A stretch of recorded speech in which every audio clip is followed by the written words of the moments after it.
বন্ধুরা, তোমরা চলে এলে তো আজকে রবিবার। আজকে আবার তোমাদের জন্য একটা নতুন গল্প, অচিন্ত কুমার সেনগুপ্তর মিনুর বাহাদুরি। মিনু একটি মেয়ে, তার বাহাদুরি। তোমাদেরই মতন কেউ। মিনুও যে পারে সেটা এই গল্পের মধ্যে বলা হয়েছে। যাই হোক, এখন আমরা শুনবো অচিন্ত কুমার সেনগুপ্তর লেখা মিনুর বাহাদুরি। দাদার কাছে পদে পদেই হার মিনু আর কিছুতেই সইতে পারছে না। দাদা যা খুশি চাল দিয়ে বেড়ায়, আর তার স্কুলের বিষয়ে একটা কোনো কথায় কেউ এক বিন্দু উৎসাহ দেখায় না। এ আবার কেমন? মেয়ে বলে কি তার অনেক দুর্গতি? দাদা এবার 4th ক্লাসে প্রমোশন পেয়ে বড় স্কুলে উঠে গেছে। এখন থেকে তাকে দস্তুর মতন গাড়ি ঘোড়া বাস মোটর বাঁচিয়ে ট্রাম রাস্তা পেরিয়ে যেতে হবে। এই বলে তার কি আদর! আর সে কিনা এখনো জুজুর ভয়ে গাড়িতে চড়ে স্কুল করছে। তাকে দিয়ে কি পৃথিবীর কোনো কাজ হবে না? এ আবার কেমন অন্যায় কথা!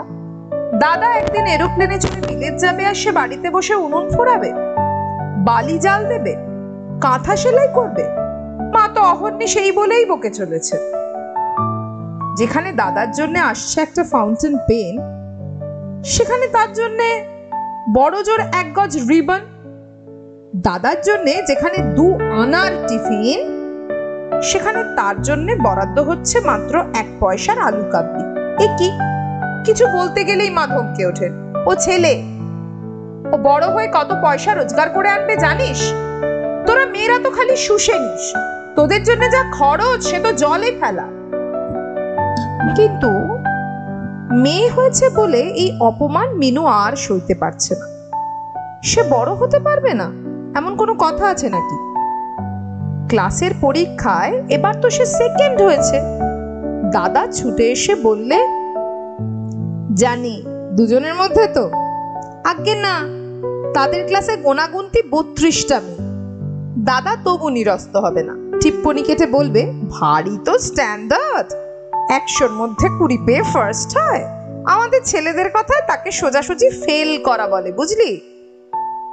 দাদার সঙ্গে মিনু কথায় পেরে ওঠে না, তাই অগত্যা সে ঠোঁট ফুলিয়ে কাঁদতে বসে। দাদা তক্ষুনি ঠাট্টা জুড়ে দেয়, মেয়েরা কেবল কাঁদতেই পারে, আমরা হলে কাজে দেখিয়ে দিত। ওই কান্না আর এসরাজ বাজানো ছাড়া তোরা আর কি করতে পারিস সত্যি করে বল দেখিনি? ইস, মেয়ে হয়েছে বলে মিনু তো অমনি ভেসে আসেনি। বয়সে না হোক দাদার চেয়ে সে কোনো অংশে কম নয়। তার হাতেও 5টা করে আঙুল আছে। বেশ, তাই সে প্রমাণ করবে। পরে পরে আর সে দাদার বিদ্রুপ সইবে না। বাড়ির যত আদর দাদাকে শাসন ফলাবার বেলায় এই মিনু। তাকে দিয়ে বাবা মার টাকা পয়সার দিক থেকে কোনো লাভ নেই, তাই সে একটা খোলাম কুচির সমান। আচ্ছা, মিনু দেখে নেবে, কাঁচের মতো সেও ঠুনকো নয়, মনে মনে তার অসীম জোর। সেদিনের সেই ব্যাপারটা তার ভারী সঙ্গী হয়ে দাঁড়ালো। মিনুদের গানের শিক্ষয়িত্রী হঠাৎ বদলি হয়ে যাচ্ছে। তার বিদায় নেবার উপলক্ষে মেয়েদের দিয়ে ছোটখাটো একটা নাচ আর একটা ট্যাবলো হবার কথা। মিনুর অবশ্যই একটা পার্ট আছে, এবং তার হেডমিস্ট্রেস বলে দিয়েছেন যে যারা প্লে করবে তারা যেন 1খানা করে নতুন ধোলাই শাড়ি নিয়ে আসে, রঙে ছুপিয়ে নিতে হবে। অতএব মিনুর জন্য 1খানা নতুন শাড়ি চাই, এবং এক্ষুনি তা কিনে ডাইং ক্লিনিং এর দোকান থেকে আর্জেন্ট ধুইয়ে আনতে হবে। কথাটা সে পারল গিয়ে বাবার কাছে, কিন্তু টিপ্পনি কাটতে কে এলো দাদা। একেবারে কোরা শাড়ি কিনতে হবে? তোকে কে বললে রে? নিয়ে তো যাবি কাচি। তোদের হেডমিস্ট্রেস বুঝবে কি করে যে পুরনো না আনকোরা? যেমন তোর বুদ্ধি, কি শুনতে কি শুনিস তার নেই ঠিক। মিনু ভীষণ রেগে গেল, লাল হয়ে গেল রেগে। বলল, না, আমার নতুন শাড়ি চাই। তুমি কেন সপ্তাহে সর্দারি করতে আসো? তুমি মেয়ে স্কুলের কি জানো? দাদা বললে, জানি, মেয়েগুলো হচ্ছে বোকা, যেমন খুশি তাদের বাঁদর নাচ করানো যায়। নতুন শাড়ি কাচো, তারপর রঙে ছুপিয়ে নাচো। দাদা একেবারে হেসে চৌচি। ছলো ছলো চোখে মিনু বাবার কাছে সুবিচার প্রার্থনা করলো। বাবা তাকে উল্টে ধমক দিয়ে উঠে বললেন, এই মেয়েটার ফ্যাশনের জ্বালায় আমি অস্থির হয়ে গেলাম, দাঁড়া কালই আমি তোর নাম কাটিয়ে আনছি। ধমকের ধাক্কায় মিনু নাকে মুখে কেঁদে উঠল, আর অমনি দাদা ধুয়ো ধরলো, নতুন শাড়ি কাচো, তারপরে রঙে ছুপিয়ে নাচো, নাচতে যদি না পারো তো আঁচল ভরে হাঁচো। ফল হলো এই, মিনুর আর পাঠ করা হলো না। দাদার জন্য সেদিনও একটা ওপেন ব্রেস্ট কোট এসেছে, আর তার বেলায় একখানা শাড়ির জন্য বাবার ব্যাগে পয়সা নেই। দুধ তো চাই, এ বাড়িতে সে আর একদিনও থাকবে না। যেদিকে দু চোখ যায় শটান বেরিয়ে পড়বে। তার জন্য যখন কারো মায়া নেই, তখন তাদের জন্য তার দুঃখ করতে ভারী বয়ে গেছে। আজ রবিবার, বিকেল 5টায় তাদের প্লে। নাচের কতগুলি কায়দা সে মুখস্থ করে রেখেছিল, কিছুই আর তার দেখানো হলো না। বাড়িতে বসে থেকে মুখ গুঁজে এই লজ্জা সে বইবে কি করে? না, আজ সে বেরিয়ে পড়বে। মা বাবা বুঝুন, মেয়ে হয়েছে বলে নিতান্ত ফেলনা নয়। তাকে আর ফিরে আসতে না দেখে দাদারও চোখ দুটো একসময় ছলছল করে উঠুক। কিন্তু কোথায় সে যাবে? দাদা অনেকদিন চাল দিয়ে বেরিয়েছে যে আমি খালাসি হয়ে বিলেত চলে যাব। জাহাজে নাকি ছোট ছোট ছোকরারা চাকরদের কাজ করে বিলেত যায়, কিন্তু সে যে নেহাত মেয়ে। হলোই বা না হয় মেয়ে, তার ছেলে সাজতে কতক্ষণ? দাদা সেই স্যুট পরে মাথায় টুপি এঁটে বেরিয়ে পড়লেই হলো। তার তখনকার চেহারার কথা মনে করতেই মিনু ফুর্তিতে নেচে উঠল। হ্যাঁ, ছেলের পোশাক পরলেই তো ভালো, চট করে কেউ সন্দেহও করতে পারবে না। এমনি ফ্রক পরে বেরোলে ধরা পড়ে যাবার একটা ভয়ও রয়েছে, সেটাও রাস্তায় আর থাকবে না। মেয়ে হওয়ায় কত অসুবিধে, তা হোক, সে যে এই ফাঁকে স্যুট পরতে পারবে এই ঢের। দাদার ট্রাঙ্কের চাবিটা বেরেকে লটকানো আছে। ট্রাঙ্ক খুলে মিনু দাদার পাম্বিচের স্যুটটা বার করলো। কোটটা তার গায়ে বেশ হয়, কিন্তু প্যান্ট? এক লাফে সে দাদার মতন অত লম্বা কি করে হবে? কুছ পরোয়া নেই। তার পায়ের ঝুলটা মেপে নিয়ে মিনু প্যান্টের উপর সরাসরি কাঁচি জ্বালালো। কল চালিয়ে তাতে মুড়ি ভেঙে নিতে কতক্ষণ? দুপুরবেলা মা পাশের ঘরে ঘুমিয়ে আছেন, বাবা কোর্টে, দাদা গেছে বন্ধুর বাড়ি ক্যারম খেলতে। আসুক না একবার ফিরে। মিনু প্যান্ট পরে কোমরে বেল্ট মারতে লাগল।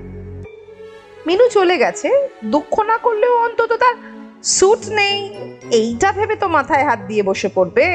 কেমন মজা! দাদা তখন কেঁদে খুন, নাইকো তার কোট প্যান্টালুন।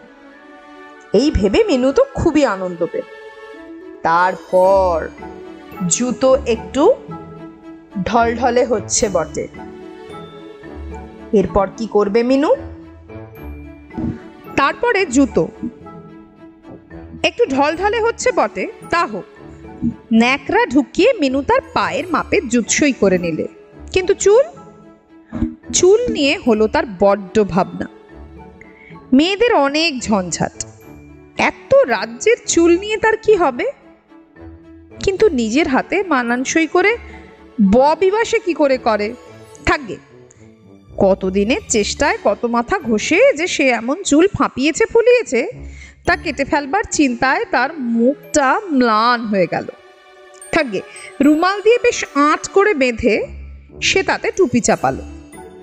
চুলের জন্য সামান্য বড় টুপিটা দিব্যি খাপে খাপ বসে গেল। বাহ, আয়নার সামনে দাঁড়িয়ে সে নিজের চেহারা দেখে নিজেকেই চিনতে পারছে না। Hello, how do you do? বাহ, একেবারে খাঁটি সাহেব। খালাসির পোস্ট তার মারে কে? তারপর কিন্তু পয়সা না। মিনু তার সাবানের ফাঁকা বাক্স ঘেঁটে দেখলো মোটে 4.5 টাকা জমেছে 7 দিনে। তাই সই। জুতো মশমশিয়ে মিনু সিঁড়ি বেয়ে নেমে গেল, সদর পেরিয়ে একেবারে রাস্তায়, শিরদাঁড়া খাড়া করে। তারপর গ্যাট গ্যাট করে চলল মিনু। দুনিয়ার কারো তোয়াক্কা রাখে না সে। তবে একটা কথা, কাউকে গুড মর্নিং বলে টুপি তোলা চলবে না, তাহলেই সব ফাঁস হয়ে যাবে। বড় রাস্তায় পড়ে মিনু ট্রাম মোটরের ভিড়ে হাঁপিয়ে উঠল। হ্যাঁ, দাদা একা রাস্তা পেরোতে পারে, সেও পারবে, পারবে না? আরে ওই তো 5 নম্বরের বাস, ওই বাসে সে গেল বছর নদীকে আনতে বাবার সঙ্গে হাওড়া গিয়েছিল না? আর জাহাজের খালাসি হতে চাও বা খানসামাই হতে চাও, হাওড়া তো তোমায় যেতেই হবে। অতএব মিনু হাত তুলে ড্রাইভারকে বললে, বাঁধকে। হ্যাঁ, সে বাসের টিকিট কাটবে বই কি, পয়সা তো তার নিজের কাছেই আছে। টিকিট কেটে মিনু দেখলে পকেটে আর মাত্র 2 আনা পড়ে রয়েছে। এ দিয়ে সে কোন দূরদেশ জয় করে আসবে না জানি, তবু তার পকেটে 8 আনা পয়সা তো এখনো আছে। পৃথিবীতে কত মহাপুরুষ তাদের ভাগ্য পরীক্ষা করতে একেবারে শূন্য হাতেই বেরিয়ে পড়েছিলেন। সঙ্গে পয়সা নেই বলে মিনু পিছিয়ে যাবে এমন ভীতু মেয়ে মিনু নয়। হাওড়া স্টেশনে নেমে মিনুর মাথা ঘুরে গেল। সেই বিরাট জনতার সমুদ্রে পড়ে তার নিঃশ্বাস বন্ধ হয়ে আসছে। এখন সে কোথায় যায়, কাকে ডাকে, ফ্যাল ফ্যাল করে সে চারদিকে তাকাতে লাগলো। বাড়ি ফিরে যাবারও উপায় নেই। পকেটে 2 পয়সা কম, তাছাড়া এই পোশাকে এখন বাড়ি ফিরে গেলে দাদা আর তাকে আস্ত রাখবে না। যে কাঁচিতে সে তার প্যান্টলুনের পা কেটেছে, সেই কাঁচিতেই দাদা তার কান কেটে দেবে নিশ্চয়ই। না, বাড়ি ফেরার নাম সে মনেও আনবে না। ওই বাড়িতে আর কেউ তার নেই। ভাইয়ের মধ্যে ওই এক দাদা, তাই তাকে ঘিরেই যত আদর উঠলে উঠেছে। আর সে হলো কিনা মার ষষ্ঠ কন্যা।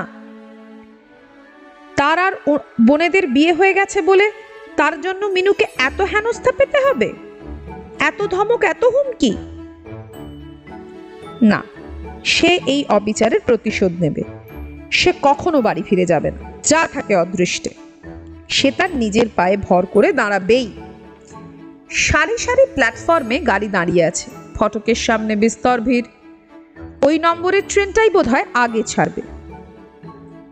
মিনু ভিড়ের মধ্যে ঢুকে দেখতে চাইলো কখন কোন ট্রেন ছাড়ছে।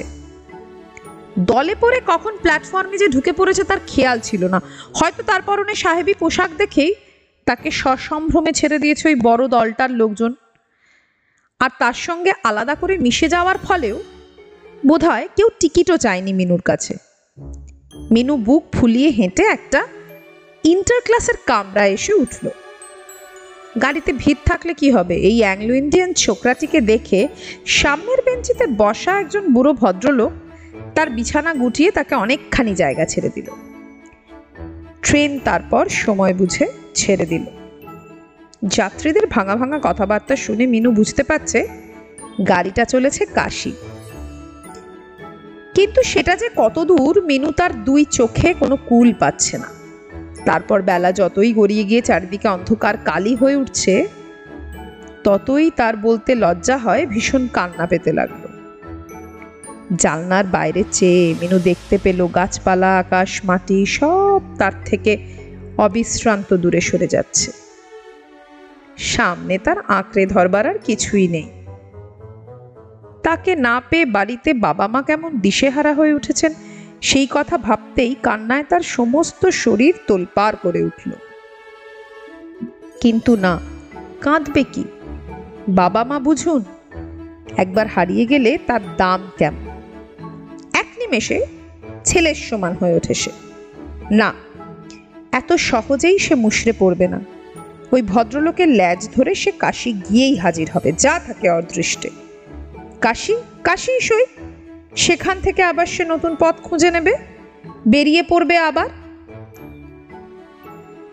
এবার যদি সে বাড়ি ফিরে যাবার জন্য হাত পা ছুঁড়তে থাকে, তাহলে তো সবাই তাকে এক বাক্যে বলবে দুয়ো, এক বাক্যে বলবে মেয়ে। বিপদে পড়ে বিপদকে বশ করতে না পারলে সে আবার একটা মানুষ কি? কিন্তু আসানসোলে হঠাৎ টিকিট চেকার উঠতেই মিনুর মুখটা একদম ব্লটিং কাগজের মতন সাদা হয়ে গেল। ত্রস্ত চোখে কামরার চারদিকে সে চাইতে লাগলো, কেউ তার হয়ে একখানা হাফ টিকিট দেখায় কিনা। কিন্তু সে ঘুরে বালি, চেকার শেষকালে তার কাছেই এসে হাত পাতলে টিকিট। মিনু চোখ বড় বড় করে বললে, টিকিটের আমি কি জানি? এইটুকু ছেলের কাছে টিকিট থাকে নাকি? চেকার বললে, তবে তোমার টিকিট কার কাছে আছে দেখিয়ে দাও। মিনু বেমালুম তার পাশের বুড়ো ভদ্রলোককে দেখিয়ে দিয়ে বললে, কই, আমার হাফ টিকিটটা দেখাননি? ভদ্রলোক আঁতকে উঠলেন, বিহৎ খানে খাঁ করে বললেন, হাফ টিকিট? ছোড়া বলে কি, তোমার টিকিট আমি কোথায় পাবো? মিনু ভরকে গিয়ে বললে, কোথায় পাবেন তার আমি কি জানি, ছেলে মানুষদের টিকিট বড়দের কাছেই থাকে, আমি তো আর নিজে রোজগার করি না। ভদ্রলোক জায়গা ছেড়ে উঠে দাঁড়ালেন, মার মুখ হয়ে বললেন, তোর টিকিট আমার কাছে থাকবে কেন? আমি তোর কে? আমার সঙ্গে তোকে কে নিয়ে যাবে? কোন আক্কেলে নিয়ে যাবে?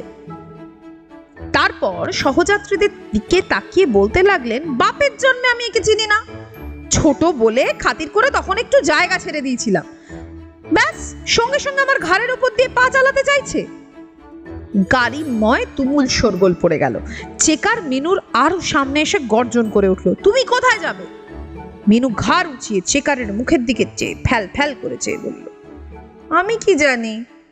চেকার রুক্ষ গলায় বলল, তবে কে জানে? সেই বুড়ো ভদ্রলোকের দিকে ছোট্ট আঙুল বাড়িয়ে মিনু বলল, ও তোমার কে হয়? মিনু ঢোক গিয়ে বলল, ও আমার জ্যাঠামশাই। জ্যাঠামশাই? ভদ্রলোক চিৎকার করে উঠেছিলেন, এই ম্লেচ্ছ ছেলেটার আমি জ্যাঠামশাই? পাজিটা বলে কি? আমার নাম বলো দেখি। মিনু বললেন, তা তো আপনিই ভালো বলতে পারবেন। ভদ্রলোক রেগে বলতে গেলেন, শুনুন কথা, আমার নাম জানে না, ধাম জানে না, দিব্যি ভাইপো ফালাচ্ছে। আচ্ছা তোর বাবার নাম কি তা তো জানিস? মিনু স্বচ্ছন্দে বললে, শ্রী মোহিত কুমার বসু। আর কি? মিনু তো মোহিত কুমার বসু বলেই খালাস, কিন্তু তারপর কি হলো? বসু? ভদ্রলোক গাড়ি ফাটিয়ে হেসে উঠলেন, আর আমার নাম হচ্ছে শ্রী শিবপদ সান্যাল। এই দেখুন আমার পৈতে, সুটকেসের ওপর দেখুন আমার পোস্ট করা, এসপি সান্যাল। আমার দুনিয়ায় কোনো ছোট ভাইই নেই, আর আজ কিনা আমি হঠাৎ জ্যাঠামশাই হয়ে গেল। সহযাত্রীদের দিকে চেয়ে আবার তিনি হাঁক দিয়ে বললেন, এ ছেলে কার সাথে এসেছে? কার সঙ্গে আবার? সবাই একসঙ্গে বলে উঠল, এই গাড়িতে কেউ এর অভিভাবক নেই মশাই। চেকার মিনুর সামনে হাত নেড়ে ফের গর্জন করে উঠল, বলো তোমার টিকিট কোথায়? ততক্ষণে মিনুর চোখে জল এসে গেছে। লোকগুলি কি নিষ্ঠুর! অসহায় একটা ছেলের বিপদে কেউ এগিয়ে বুক দিয়ে সাহায্য করতে আসছে না। কয়েকটা তো মোটে টাকা, সে বড় হয়ে নিশ্চয়ই সেই ঋণ শোধ করে দিত। এতটুকু কারণ মায়া নেই? মিনু উঠে দাঁড়িয়ে আরেকটি ভদ্রলোককে লক্ষ্য করে বললে, আপনি আমার টিকিটটা দয়া করে কিনে দিন না, আপনি যেখানে যাচ্ছেন সেখানে আমিও না হয় যাব। ও বাবা, কি সর্বনাশ! সেই কোণের ভদ্রলোক তরক করে লাফিয়ে উঠলেন, কেন? আমি কেন তোমার টিকিট কাটতে যাব? আমি কি দোষ করলাম? জ্যাঠামশাই ছেড়ে এবার মামা পাকড়ালে নাকি? চেকার চোখ পাকিয়ে ধমক দিয়ে উঠল, এ তো ভারী দুধে ছেলে। ভদ্রলোক দুজন সমস্যারে চিৎকার করে উঠলেন, জোচ্চোর জোচ্চোর! এতটুকু বয়স থেকেই জোচ্চুরিতে হাত পাকাচ্ছে, ভীষণ ধরিবাজ, পাকা পকেট মার। চেকার ফের হুঙ্কার দিল, শিগগির তোমার লোক দেখিয়ে দাও, নইলে এইখানেই নামিয়ে দেবো বলছি। ততক্ষণে মিনুর কান্না এসে গেছে। ফুঁপিয়ে ফুঁপিয়ে বললে, ওদের ভেতর থেকে কেউ রাজি না হলে আমি লোক পাবো কোথা থেকে? আচ্ছা দাঁড়ান, একটা কথা মনে হতেই মিনুর মনে সাহস হলো। বললো, আমার সঙ্গে আসুন দেখি, অন্য কামরায় লোক পাই কিনা। বলে সে সুরুত করে দরজা দিয়ে প্ল্যাটফর্মে নেমে পড়ল। পালালো পালালো, ধর ওই প্যান্টুলুন পরা ছোড়াটাকে, বিনা টিকিটে ট্রাভেল করছিল, ধর ধর, ওকে চেকার তাড়া করলে। মিনু মোটেই পালাচ্ছিল না, সত্যি সে প্ল্যাটফর্ম ধরে দৌড়ে গাড়িতে চেনা লোক খুঁজে বেড়াচ্ছিল। হঠাৎ পেছনে একটা শোরগোল শুনে চমকে সে চেয়ে দেখলো ট্রেন চলতে শুরু করেছে। ভয় পাওয়া খরগোশের মতন মিনু ভাসা ভাসা চোখে ট্রেনের চলে যাওয়ার দিকে চেয়ে রইল। ততক্ষণে চেকার তার ডান হাতটা বাঁ হাতের মুঠোর মধ্যে সজোরে চেপে ধরেছে, দাঁত মুখ খিঁচিয়ে এসে বলল, এইটুকু বয়সেই যে পেকে একেবারে ঝুনো হয়ে গেছে দেখছি। স্যুট পরে ভেবেছো আমার চোখে ধুলো দেবে? এখনই পুলিশে হ্যান্ড ওভার করে দিচ্ছি, 5টি ঘা বের তো হোক। দেখতে দেখতে তাদের ঘিরে ভিড় দাঁড়িয়ে গেল। মিনু ভাঙা গলায় বলল, আরো কতক্ষণ গাড়ি দাঁড় করালেন না কেন? আমি ঠিক টিকিটের পয়সা এনে দিত। পয়সা এনে দিতে? পয়সা তোকে দেওয়াচ্ছি। চেকার তাকে হিঁচড়ে টানতে লাগলো। মিনু বললে, হাত ছাড়ো, আমার লাগে না। জোট চুরি করলে রেল কোম্পানিকে ঠকিয়ে পিটটান দিচ্ছিলি, তোর আবার লাগবে কি শুনি? না চলো না, তোমাকে কোলে বসিয়ে দুধ ভাত খাওয়াচ্ছি বলে তার মাথা বাড়িয়ে বিশাল এক চড় মারল। মুহূর্তে প্রকাণ্ড একটা ভোজবাজি হয়ে গেল। চর খেয়ে মিনুর টুপিটা রুমাল শুদ্ধ ছিটকে উড়ে পড়লো, আর অমনি তার স্তূপীকৃত চুল পিঠে বুকে দুকাঁধে গুচ্ছ হয়ে ছড়িয়ে গেল। টুপি মাথায় তাকে খানিকটা ঢ্যাঙা দেখাচ্ছিল, মুখটা দেখাচ্ছিল খানিকটা চোয়ারে। এখন সে হঠাৎ অনেকটাই ছোট হয়ে গেছে। মুখখানি একেবারে সদ্য ফোঁটা জুইয়ের মতন সুকুমার। কান্না লেগে মুখখানি ভোরবেলার বিষণ্ণ তারাটির চেয়েও করুণ দেখাচ্ছে। সমবেত সবাই বিস্ময়ে শব্দ করে উঠল, এ কি, এ তো দেখছি মেয়ে, ছোট্ট খুকি, এই ছদ্মবেশেও এলো কোথা থেকে?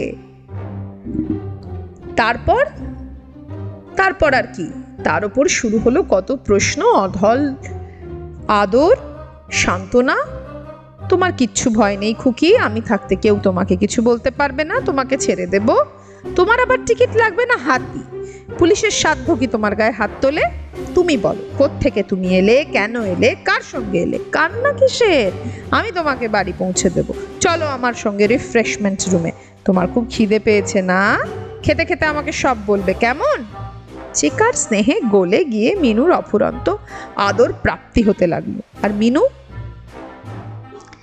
তার এই জীবনের নতুন উপন্যাসটুকু তার কাছে আগাগোড়া বিবৃত করলো। তার পরের ব্যাপারটা খুব সোজা। ফিরতি ট্রেনে চেকার মিনুকে নিয়ে কলকাতায় রওনা হলো তাকে বাড়ি পৌঁছে দিতে। কি মজা, এবারও তার পয়সা লাগলো না। বাড়ি ফিরে যেতে মিনুর আর এখন কোনো দুঃখ নেই। সে বুঝেছে পৃথিবীতে মেয়ে হওয়ারও কিছু সুবিধে আছে, ভাগ্যিস মেয়ে হয়েছিল বলেই সে এমন শুভ লোভে বাড়ি ফিরতে পারছে। তার বদলে দাদা এলে তাকে এতক্ষণ শটান থানায় গিয়ে পড়তে হতো। থাকো তোমরা বাড়ির লোক সমস্ত রাত জেগে, কাল সকালের আগে মিনুর তোমরা দেখা পাচ্ছ না। কাল বুঝবে মিনুকে ফিরে পাওয়ার দাম, কাল ভুলবে টুপি আর প্যান্টালুনের শোক। তোমরা রাত ভর জাগো আর কাঁদো। মিনু দিব্যি সেকেন্ড ক্লাসের স্টেশনের দিককার লোয়ার বার্থে শুয়ে আরো বড় হবার স্বপ্ন দেখুক। তাহলে শুনলে তোমরা মিনুর গল্প? মিনু কিন্তু তোমাদেরই মতন ছোট্ট ছোট্ট মেয়েদের মতন একজন। অনেক বাড়িতেই মেয়ে হবার জন্য অনেকের অনেক বিড়ম্বনা জোটে, যদি ওপরে একটি বড় দাদা থাকে, আবার অনেকের বাড়িতে জোটে না। তাই যারা মেয়ে তাদেরও কিছু করার আছে। এই গল্পটা বোধহয় এই বার্তাই দেওয়ার জন্য লিখেছিলেন লেখক। তাহলে কেমন লাগলো গল্পটা তোমাদের? তোমরা কিন্তু কেউ মিনুর মতন বাড়িতে না বলে বেরিয়ে যেও না। বাবা মা কিন্তু সবসময় যতই বকুন ভালোও বাসেন, আগলে রাখেন তো ওনারাই। আজকে এই অবধি থাক, আবার সামনের রবিবার দেখা হবে। আর বাংলাদেশের যে মা বোনেরা, যে দাদারা, ভাইয়েরা আমার গল্প শুনছেন তাদেরকে অনেক ধন্যবাদ। আর সবাইকে আবার বলি, প্লিজ চ্যানেলটা শেয়ার করে, সাবস্ক্রাইব করে, কমেন্ট করে আমাকে এগিয়ে নিয়ে যেতে সাহায্য করুন। অনেক ধন্যবাদ। আজ তবে আসি। মিনুর বাহাদুরির গল্প শোনালাম, পরের দিন দেখি আবার কি নিয়ে আসা যায়।